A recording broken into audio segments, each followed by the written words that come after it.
আমি প্রারম্ভিক বক্তব্য হিসেবে কয়েকটি বিষয় বলতে চাই। এই বাজেটটি একটা ব্যতিক্রমী সময়ে এটা দেওয়া হচ্ছে। আমাদের যে অন্তর্বর্তীকালীন যে সরকার, সেই সরকার এই বাজেটটা দিচ্ছেন একটা বিশেষ প্রেক্ষাপটে।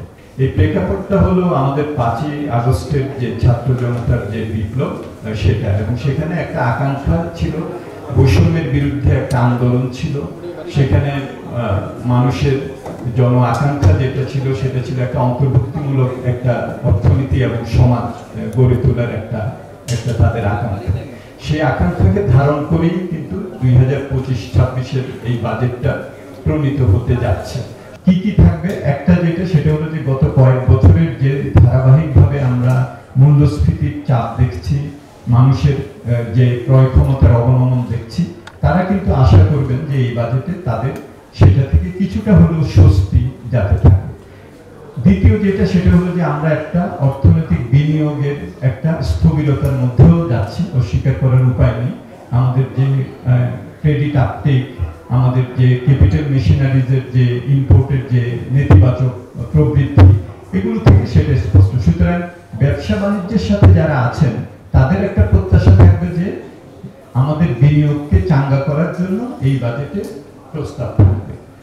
যারা নাকি সমাজে পিছিয়ে আছেন এবং যারা নাকি বিভিন্ন ধরনের সামাজিক যেসব কল্যাণমূলক তাদের যেসব কর্মসূচি আছে তার উপরে তারা নির্ভর করেন, তাদের একটা প্রত্যাশা থাকবে যে প্রান্তিক এবং উপান্তিক মানুষদের জন্য এই বাজেটে যাতে বিনিয়োগ থাকে, এই বাজেটে যাতে তাদের যা প্রাপ্তি, সেটার স্থায়িত্ব, সেটার ব্যক্তি যাতে বাড়ানো হয়, সেটার দিকে তাদের একটা প্রত্যাশা থাকে।